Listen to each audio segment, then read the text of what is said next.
On a snowy December night in 1963, a 19-year-old was sitting in his underwear finishing a room service chicken dinner when someone knocked on his hotel door claiming to have a delivery.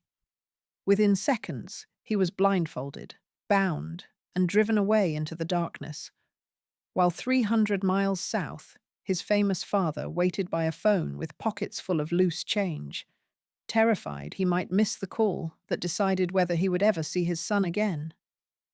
That young man's last name was Sinatra, and the story of what happened to him and to his two sisters over the following decades is far stranger and far more heartbreaking than most people realize.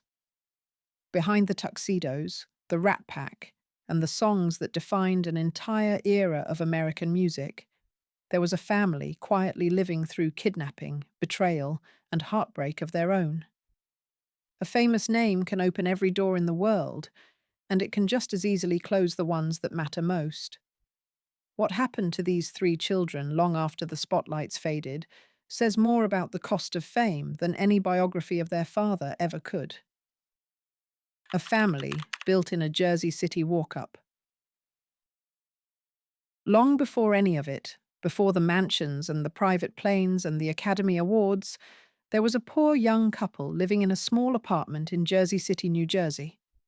Frank Sinatra and Nancy Barbato had grown up together in nearby Hoboken and married there in 1939, when Frank was still years away from becoming the most famous singer in America. In those earliest days, money was so tight that both of them kept working ordinary jobs, Frank as a singing waiter and Nancy as a secretary, just to make ends meet, while Frank chased whatever singing gigs he could find around the New York area. Their first child, a daughter named Nancy Sandra Sinatra, was born on June 8, 1940. 4 years later, on January 10th, 1944, their son arrived, and they named him Francis Wayne Sinatra, though almost everyone who ever knew him would simply call him Frank Jr. for the rest of his life. Technically, he was not truly a junior at all, since his father's actual middle name was Albert rather than Wayne, but the nickname stuck regardless, and it would come to define much of how the world understood him, always in relation to his father rather than entirely on his own terms. By the time their son was born, Frank Sinatra's career was exploding. He had become one of the most popular singers in the country, adored particularly by young female fans who would scream and faint at his concerts, a phenomenon so intense that newspapers of the era struggled to find comparisons for it. Crowds would gather outside theaters for hours just for a glimpse of him, and his growing fame meant that Nancy Sr. increasingly found herself raising two small children, largely on her own, even while her husband remained legally and emotionally devoted to the family back home. That meteoric rise meant the family soon relocated to California, chasing the opportunities that Hollywood and the recording industry offered. It was there, in 1948, that Nancy gave birth to their third and final child, a daughter they named Christina, though she would become known to the world simply as Tina. On the surface, it looked like the beginning of a storybook American success story, a hard-working young couple from working-class New Jersey rising to the absolute top of the entertainment world together. But the very success that lifted the family out of poverty would soon place enormous strain on the marriage that had started it all. And the choices Frank Sinatra made in the years that followed would shape his three children's lives in ways none of them could have predicted, long before any of them were old enough to understand what was happening around them. A marriage unravels in the spotlight. As Frank Sinatra's fame grew throughout the 1940s, so did his reputation as a man who struggled to remain faithful to the wife who had supported him through the lean years. His relationships with other women became increasingly public, and by 1946 and 1947, rumors of affairs were becoming difficult to ignore, culminating in a very public relationship with the glamorous film star Ava Gardner. Nancy Sr. was reportedly aware of the affair for some time before she made any final decision about her marriage, choosing at first to try to hold her family together, despite the pain and public embarrassment the situation caused her. Eventually, though, the strain became too much, and the couple divorced in 1951. Within weeks of the divorce being finalized, Frank married Ava Gardner, a relationship that would itself prove turbulent and short-lived, ending in divorce by 1957. For Nancy, Frank Jr., and Tina, the divorce of their parents meant something far more significant than tabloid gossip. It meant their father, already frequently absent due to his relentless touring and film schedule, would now be an even more distant figure in their daily lives, one they would see in bursts between his professional commitments rather than as a constant, steady presence at home. Nancy Barbato Sinatra took on the primary responsibility of raising all three children following the divorce, and remarkably, despite everything that had happened between them, she never remarried for the rest of her long life. She remained close to her three children throughout their upbringing, providing the kind of stability that their father's career made difficult for him to offer directly. She kept a home in California, within reach of her children's schools and friends, insisting on a sense of normalcy, even as photographers and reporters occasionally lingered nearby, curious about the private life of the woman who had once been married to the country's most famous entertainer. Frank, for his part, later acknowledged in interviews with his daughter Nancy just how difficult those years had been for him as a parent, admitting that being constantly on the road while his marriage fell apart around him had not made for particularly good fathering, even as he insisted that his love for his three children never wavered, no matter how far away his career kept taking him. What none of the three children could have anticipated, as they grew up shuttling between their mother's steady household and their famous, frequently absent father, was that one of them was about to become the center of one of the most sensational crime stories of the entire decade. A nightmare that would begin with a knock on a hotel room door in the mountains above Lake Tahoe. 19 years old and vanished without a trace. By December of 1963, Frank Sinatra Jr. was 19 years old and trying to carve out his own path in the music industry his father had so thoroughly dominated. He was touring with the Tommy Dorsey Orchestra, performing at Harrah's Club Lodge near Lake Tahoe, right on the border between California and Nevada. It was a modest gig compared to his father's legendary status, but it represented exactly the kind of career the young man had always said he wanted, one built around the piano and songwriting rather than simply riding on his father's coattails. On the evening of December 8th, just days after the assassination of President John F. Kennedy had shaken the entire country, two men in their early 20s named Barry Keenan and Joe Amsler arrived at Harrah's Lodge with a plan that had been months in the making.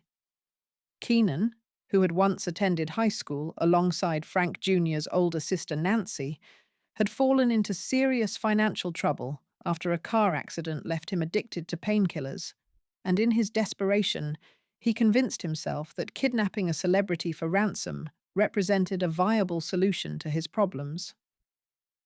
He had reportedly spent weeks trailing the young singer from city to city as the Dorsey Orchestra toured, waiting for the right moment and location to carry out his plan, having already abandoned two earlier attempts, one when the timing simply did not line up, and another that fell apart entirely in the emotional aftermath of the president's assassination just weeks earlier. Around 9 o'clock that evening, the two men knocked on the door of the hotel room where young Sinatra was relaxing with his friend and bandmate John Foss, a trumpet player traveling with the tour, both of them simply finishing a room service dinner before that night's show. Pretending to be making a delivery, Keenan and Amsler forced their way inside the moment the door opened. Brandishing a handgun, they quickly bound and blindfolded Foss, leaving him restrained in the room, while they hustled the shocked young singer out through a side door and into a waiting car. Within minutes, Foss managed to free himself and alert hotel security, setting off an immediate and massive response. Law enforcement scrambled to establish roadblocks throughout the region, and word of the kidnapping reached Frank Sinatra Sr. almost immediately, prompting him to fly straight to the area to coordinate with the FBI agents, who quickly took charge of the investigation. What followed over the next several days would become one of the most talked about crime stories in the country. A tense standoff between a desperate group of amateur kidnappers and a father willing to do absolutely anything to get his son back safely, one that would ultimately hinge on a detail so small and unexpected that almost nobody could have predicted how it would change the elder Sinatra's life for the rest of his years. A father's desperate wait by the phone. With his son missing and the kidnappers demanding total secrecy, Frank Sinatra found himself facing an agonizing choice familiar to anyone forced to negotiate for a loved one's safe return. The FBI advised him to wait patiently for a ransom demand, pay whatever amount was requested, and allow investigators to quietly track the money afterward in order to catch the perpetrators once his son was safely home. It was a strategy that required enormous restraint from a man used to controlling every aspect of his own life and career, and yet Sinatra followed it precisely, understanding that his son's safety depended entirely on cooperation rather than confrontation. On December 10th, one of the kidnappers, a man named John Irwin, who had been recruited specifically because of his ability to sound intimidating over the phone, made contact with the elder Sinatra and instructed him to await further directions from a payphone. Throughout the ordeal, the kidnappers insisted on communicating exclusively through payphones scattered around the Los Angeles area, a security measure meant to prevent the calls from being traced back to a fixed location. This detail terrified Sinatra in an unexpected way. He grew genuinely afraid that he might run out of the coins needed to keep the calls going at exactly the wrong moment, potentially costing his son his life over something as small as spare change. The ransom demand finally came through at $240,000, a substantial sum for the era, equivalent to well over $2 million today. Interestingly, Sinatra had initially offered as much as $1 million for his son's safe return, but Keenan, in what investigators later described as a strange, almost calculated show of restraint, insisted on the smaller figure instead.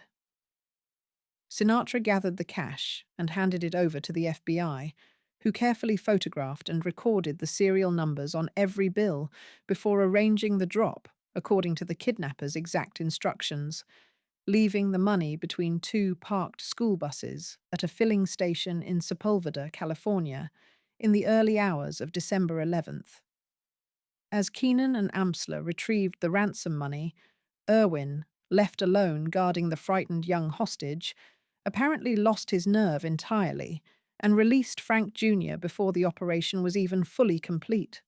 Just hours later, in the middle of the night, a private security guard patrolling an upscale Bel Air neighborhood came across a young man walking alone through the streets, dazed but unharmed. It was Frank Sinatra Jr., safely returned, though the ordeal was far from over for the men responsible. The experience left a permanent mark on the elder Sinatra that few people fully understood at the time. From that day forward, for the rest of his life, he carried 10 dimes in his pocket at all times, a small but unwavering habit born entirely out of his fear of ever again being caught without the change needed to make an emergency call. It was a strange, quietly poignant detail that would eventually follow him all the way to his own grave decades later. But the kidnapping itself was only the beginning of Frank Jr.'s complicated relationship with fame, one that would follow him through an investigation, a dramatic trial, and cruel rumors that would haunt him for years afterward, long after the actual danger had passed. The trial, the rumors, and a shadow that never lifted.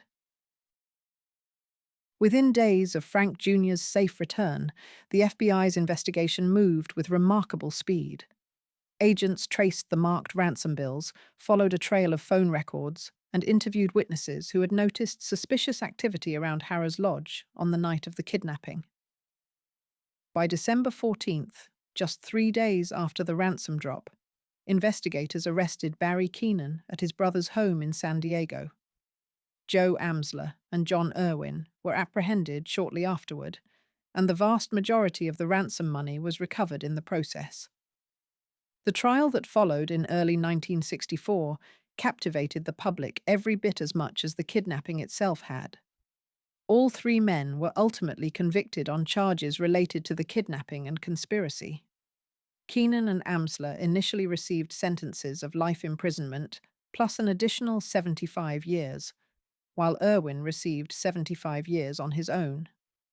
In a twist that surprised many observers, Keenan was later found to have been suffering from a serious psychiatric condition at the time of the crime, one that reportedly involved hearing voices, and this diagnosis led to a dramatic reduction in his sentence. He ultimately served only around 4.5 years before being paroled, while Amsler and Irwin each served less than 4 years. Perhaps even more painful for young Frank Jr. than the crime itself were the vicious rumors that began circulating almost immediately afterward, suggesting that the entire kidnapping had somehow been staged, perhaps as a cynical publicity stunt designed to jumpstart his fledgling singing career. These allegations were thoroughly investigated and definitively proven false, yet the whispers persisted for years, an especially cruel burden for a young man who had genuinely believed his life was in danger throughout the entire ordeal. For a teenager who had spent days blindfolded in an unfamiliar house, uncertain whether he would ever see his family again, having his own trauma casually dismissed as a marketing scheme by strangers who had never met him, added an entirely separate layer of pain to an already harrowing experience. It was, in many ways, an early preview of the shadow that would follow Frank Jr. for the rest of his life and career, a persistent sense that whatever he accomplished would always be filtered through comparison to, or association with, his enormously famous father, rather than judged simply on its own merits. In the years that followed, Frank Jr. did manage to build a genuine, if modest, career of his own, releasing several albums and touring steadily, even as the comparisons to his father proved impossible to escape. But an even more significant turning point in his professional life still lay ahead, one that would ultimately define the second half of his career far more than his own solo ambitions ever had. And it would bring him closer to his father than he had ever been throughout his entire adult life. Living and working in his father's shadow. Throughout the 1960s, 1970s, and into the 1980s, Frank Sinatra Jr. continued pursuing his own path as a singer and songwriter, releasing a steady string of albums and performing regularly, even as none of his solo work ever came close to matching the cultural impact of his father's career. He took occasional acting roles as well, appearing in various film and television projects. But by his own admission in later interviews, he had always known from a young age that his deepest passions lay specifically in composing music and playing piano, rather than chasing stardom for its own sake. Then, in 1988, an opportunity arose that would fundamentally reshape the remainder of Frank Jr.'s professional life. His father, now well into his 70s and preparing for what would become an extended farewell period on the concert circuit, asked his son to step away from his own solo career temporarily and serve as his musical director and conductor.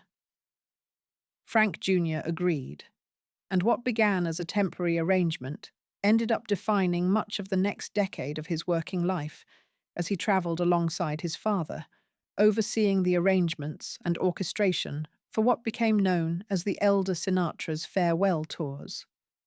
It was, in its own quiet way, a remarkable turn in the relationship between father and son.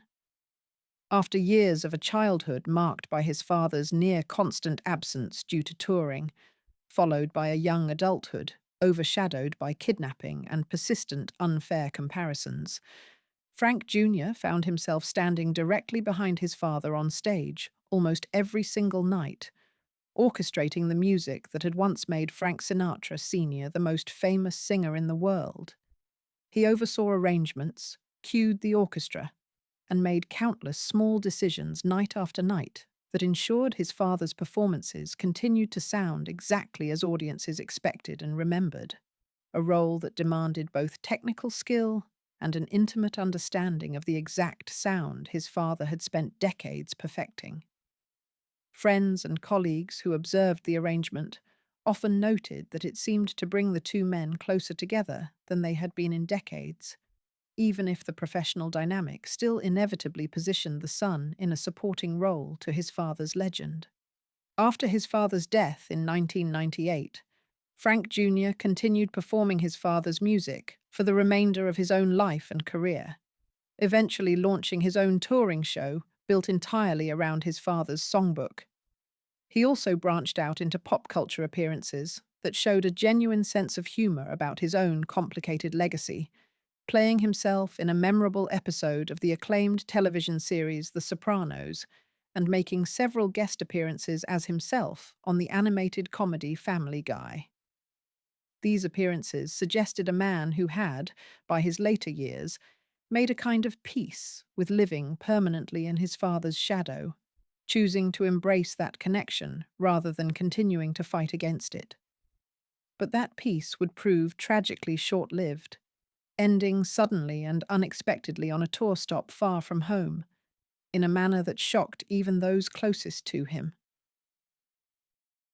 A sudden ending on the road. On March 16th, 2016, while on tour and preparing for a scheduled performance at the Peabody Auditorium in Daytona Beach, Florida, Frank Sinatra Jr. suffered a sudden cardiac arrest. He was rushed to a nearby hospital, but the 72-year-old singer could not be saved. His sister Nancy shared the devastating news publicly, describing how her brother had suffered a cardiac arrest, and the family released a joint statement expressing their grief over the sudden loss of their son, brother, father, and uncle. The scheduled concert that evening, where he had planned to perform his father's beloved songs, was quietly cancelled following the news.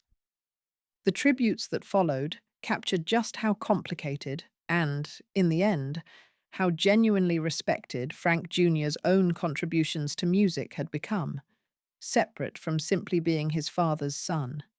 Seth MacFarlane, the creator of Family Guy, who had worked with Sinatra Jr. on several of his memorable guest appearances, publicly expressed his sadness at the loss, describing him as both a friend to the show and a friend to himself personally. Frank Jr. was survived by his son, Michael, from his marriage to Cynthia McMurray, a relationship that had ended in divorce in 2000 after just 2 years. Looking back across the entirety of Frank Sinatra Jr.'s 72 years, it is difficult not to notice just how thoroughly his life had been shaped, for better and for worse, by his relationship to his enormously famous father. From a childhood spent largely without his father physically present, to a terrifying kidnapping that nonetheless generated cruel rumors questioning his authenticity, to finally finding a genuine sense of purpose and closeness with his father in his final professional years as his musical director. Frank Jr.'s story reads almost like its own quiet tragedy, tucked inside the much larger, more celebrated story of his father's legendary career. But while Frank Jr.'s life had unfolded largely within the world of music his father dominated, his two sisters were charting their own very different paths, each one carrying the weight of the Sinatra name in her own distinct way. Nancy's boots were made for more than walking. As the eldest of Frank Sinatra's 3 children, Nancy Sandra Sinatra grew up watching her father's career reach unimaginable heights, and unlike her younger brother, she managed to carve out a genuinely successful and largely independent career of her own within the music industry, one that would eventually produce one of the most recognizable pop songs of the entire 1960s. Nancy began her own recording career in the late 1950s, though her early releases achieved only modest success, giving little indication of the massive breakthrough that awaited her just a few years later. That breakthrough arrived in 1966 with the release of a song called "These Boots Are Made for Walkin'," a bold, assertive pop tune that became an enormous international hit and transformed Nancy almost overnight from a modestly successful singer into a genuine pop culture icon in her own right. One now recognized as much for her own distinct artistic identity as for being Frank Sinatra's daughter. The song's confident, almost defiant attitude stood in sharp contrast to the softer, more traditional pop material Nancy had recorded earlier in her career, and it introduced audiences to a bolder, more independent public persona that had little to do with her father's smooth, romantic crooning style. She followed that success with several more hits throughout the decade, including a cover of the song "Bang Bang," and she also branched into acting, appearing in a handful of films during the same period. Nancy's relationship with her father remained notably close throughout these years, in stark contrast to some of the more complicated family dynamics that would emerge later. The two even appeared together on screen, with Nancy playing her father's daughter in the 1965 comedy film Marriage on the Rocks, a bit of on-screen family life that mirrored their genuine closeness off-camera as well. Perhaps most memorably, in 1967, the father and daughter recorded a duet together called "Something Stupid," an unusual and slightly controversial pairing given the romantic nature of the song's lyrics, yet one that became a massive commercial success and remains, to this day, one of the most recognizable father-daughter musical collaborations in American pop history. Nancy's personal life included two marriages, first to teen idol Tommy Sands in 1960, a union that ended in divorce in 1965, and later to choreographer and director Hugh Lambert in 1970, a marriage that lasted until Lambert's death in 1985. Together, Nancy and Hugh had two daughters, continuing the family's presence into yet another generation. And one of those daughters would go on to have her own career connected to music and entertainment, keeping the Sinatra name alive well beyond the generation that first made it famous. As the decades passed, Nancy increasingly took on the role of family historian and advocate for her father's legacy, an unofficial position that would prove especially important during the difficult and painful chapter of family history that unfolded around her father's final years and eventual death. A period that would test the bonds between all three of Frank Sinatra's children in ways none of them had previously experienced. Tina, the youngest, and the battle over her father's final years. Christina Sinatra, known to everyone simply as Tina, was born in 1948 as the youngest of Frank and Nancy Sinatra's three children, and she would go on to build her own respected career within the entertainment industry, working primarily as a producer rather than a performer. She served as executive producer on several projects connected to her father's legacy, including an acclaimed television miniseries about his life, and she later produced a modern film remake as well, establishing herself as a genuine industry professional entirely separate from simply trading on her father's famous name.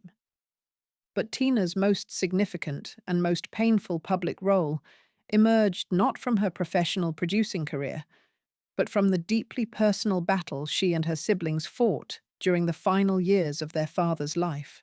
Frank Sinatra married for a fourth and final time in 1976 to a woman named Barbara Blakely Marks, and according to Tina's own detailed and remarkably candid 2000 memoir titled My Father's Daughter, that marriage introduced a level of tension into the Sinatra family that none of the three children had previously experienced.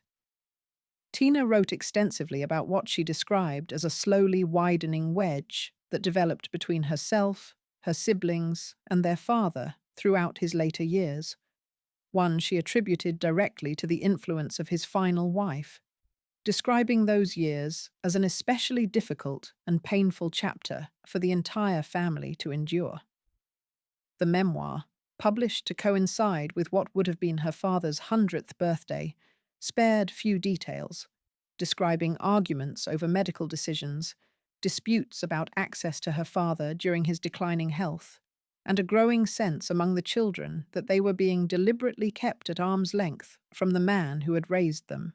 As their father's health declined significantly in his final years, marked by serious heart and lung problems, along with the onset of dementia, the tension within the family reportedly grew even more pronounced, particularly around questions of who controlled access to him and decisions about his care.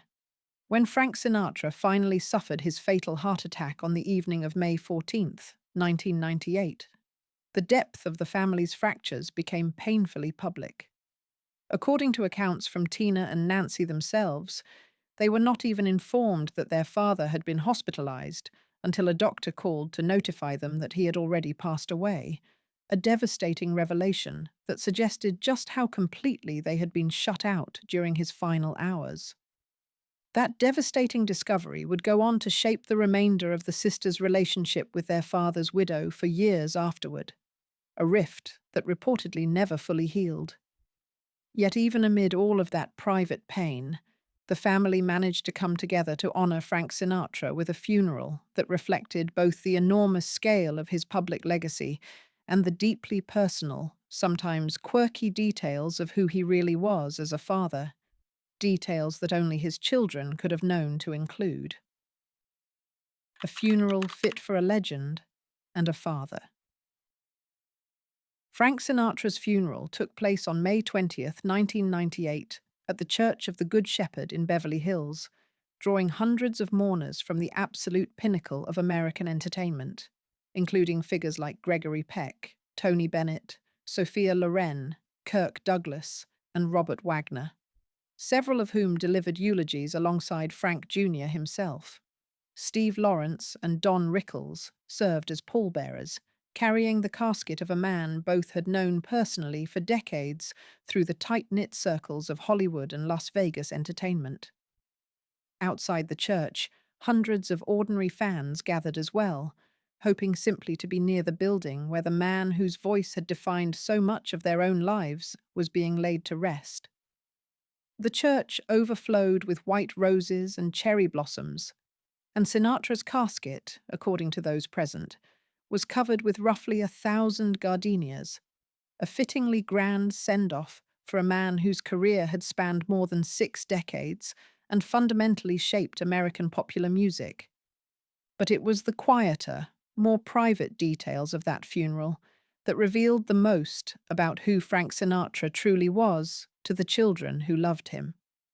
Before the casket was closed, his children slipped in a series of deeply personal items that spoke to his everyday habits and small pleasures, including Tootsie Rolls, Cherry Life Savers, a pack of Camel cigarettes with a Zippo lighter placed by Frank Jr. himself, and a small bottle of Jack Daniel's whiskey tucked in by Nancy. Even Mia Farrow, Sinatra's third wife, whose marriage to him had ended decades earlier, arrived to pay her respects and placed a small ring inscribed with a single word into the casket as well, a quiet gesture from a woman who had remained fond of him long after their divorce. And finally, in a gesture that tied everything back to that terrifying week in December of 1963, Tina placed a roll of 10 dimes into her father's pocket, honoring the small, private habit he had carried with him faithfully for the final 35 years of his life, a permanent reminder of the day his son had been taken from him and the fear that he might not have the coins needed to bring him home safely. It was a small, quiet detail buried within an enormous, star-studded farewell, but it captured something essential about the entire Sinatra family story. Behind the fame, the music, and the legendary status that Frank Sinatra achieved over more than 60 years in the public eye, there remained an ordinary family, shaped by absence and closeness in equal measure, marked by a genuine crisis that had once terrified them all and ultimately united, even amid real and painful conflict, by their shared love for the complicated man at the center of it all. What remains of the Sinatra family today? More than a quarter of a century after Frank Sinatra's death, and nearly a decade since his son Frank Jr. passed away as well, the story of this family continues to resonate well beyond the world of music that first made their name famous. Nancy Sinatra, now in her 80s, remains active as an author and advocate for her father's musical legacy, continuing to share stories and memories through books and public appearances that keep his artistic contributions alive for new generations of fans who never had the chance to see him perform live. Tina Sinatra, meanwhile, has continued working to preserve and expand her father's legacy through new projects, including her involvement in producing a stage musical based on his life and music, which premiered in the United Kingdom in the early 2020s, introducing his songbook to entirely new audiences decades after his death. Her candid memoir remains, to this day, one of the most detailed and personal accounts available of what life was truly like inside the Sinatra household, both the glamour that the public saw and the private pain that so often went unnoticed behind it.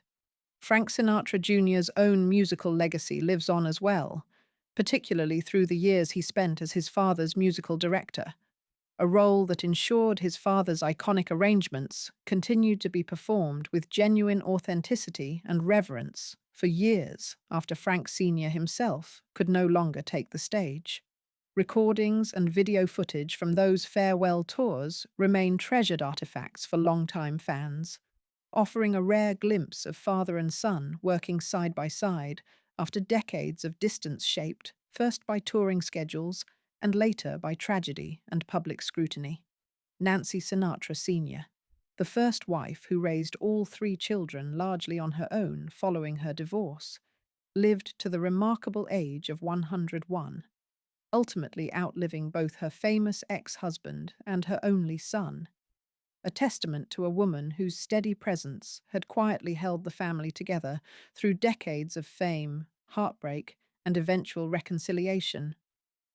What emerges from the full story of Frank Sinatra's three children is something far more layered than the glamorous, larger-than-life image so often associated with the Sinatra name. There was genuine trauma, in the form of a kidnapping that could easily have ended in tragedy rather than relief. There was genuine estrangement, born from a father's final marriage and the painful sense of exclusion his children experienced in his last years. And yet there was also genuine love, expressed not through grand public gestures, but through small, deeply personal acts. A roll of dimes slipped quietly into a father's pocket. A duet recorded between father and daughter, years spent standing just behind him on stage, conducting the music that had once made him the most famous voice in America. It is worth remembering, too, that all three children found their own distinct ways of carrying their father's name forward, each shaped by very different experiences of what it meant to grow up as a Sinatra.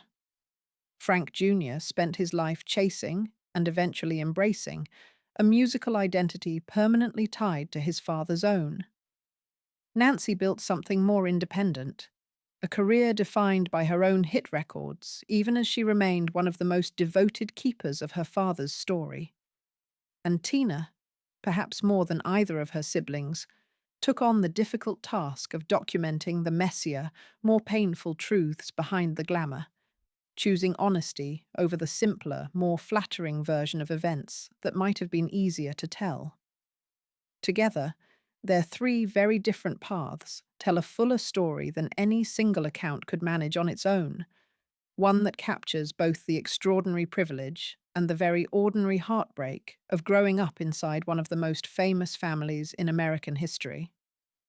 Behind every legend, it turns out, there is simply a family, doing its best to hold itself together through both the spotlight and the shadows that inevitably come with it.